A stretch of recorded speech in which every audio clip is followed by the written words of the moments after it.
कहानी के पहले भाग में आपने देखा कि कैसे रति की शादी एक ऐसे घर में हो जाती है जहां उसकी सास सौतेली होती है और वो पूरे घर वालों को अपने इशारों पर नचाती है। रति छत से सूखे कपड़े उतार कर ले जा रही थी कि तभी उसकी नजर लक्ष्मी पर पड़ती है, जो किसी तरह चोरी से सुनील की अलमारी खोलने की कोशिश कर रही होती है। अरे, ये माँ जी को क्या हो गया? चोरों जैसे क्यों आप मेरी अलमारी खोल रही हैं माँ जी? आपको क्या चाहिए मुझे बताइए। अरे वाह, क्या चाहिए मुझे बताइए।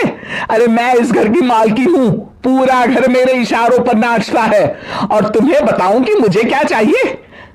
हट यहां से। और वो उसे जोर से धक्का देती है।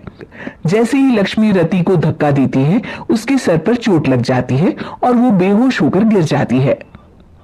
रति के आसपास पूरा परिवार खड़ा रहता है। डॉक्टर जैसे ही उसे देखकर जाता है, रति को होश आता है। अरे बेटा, तुम दूर क्यों खड़े हो? मेरे पास आओ, मैं तुम्हारी माँ हूँ, कमला। रति के मुंह से लक्ष्मी सारंग की माँ का नाम सुनती है तो हैरान सी रह जाती है। क्या बोला रति बहू? चुप कर डायन, तूने मेरे पति और बेटे का हाल बेहाल कर दिया। अब तू मेरी बहू को भी गुलाम बनाना चाहती है? रुक, अभी मजा चखाती हूँ। ये कहकर जैसे उसे पकड़ने की कोशिश करती है, लक्ष्मी वहां से भाग जाती है। लक्ष्मी के जाने के बाद रति अपने ससुर और पति की तरफ देखकर मुस्कुरा देती है। दोनों समझ जाते हैं कि ये रति की चाल है।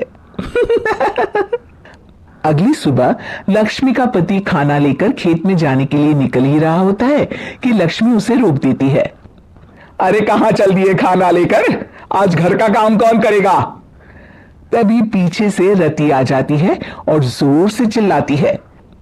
कौन इनको काम पर जाने से रोक रहा है? मैं अभी उसे मजा चखाती हूँ। जैसे ही रति लक्ष्मी की तरफ बढ़ती है, लक्ष्मी घबरा जाती है। मैं तो मजाक कर रही थी बहन, आखिर मैं कौन होती हूँ रोकने वाली? मैं तो बस ये पूछ रही थी कि घर का काम कौन करेगा। कौन क्या? तू करेगी। चल उठा झाड़ू और शुरू हो जा। लक्ष्मी पूरे घर में झाड़ू पोछा लगा रही होती है कि अचानक सामने सारंग खड़ा हो जाता है। अच्छा माँ, मैं काम पर जा रहा हूँ। रति के मामा की फैक्ट्री है, मैं वहां आज से मैनेजर के तौर पर काम करूंगा, सैलरी भी अच्छी है। अरे सारंग, तुझे क्या जरूरत पड़ गई काम करने की? और बेटा तू बाहर काम करेगा तो इस बड़े से घर को मैं कैसे संभालूंगी? अभी तो पूरा काम बाकी पड़ा है। तभी वहां रति आ जाती है। अरे बेटा सारंग, जा, नौकरी पे जा रहा है ना, जा।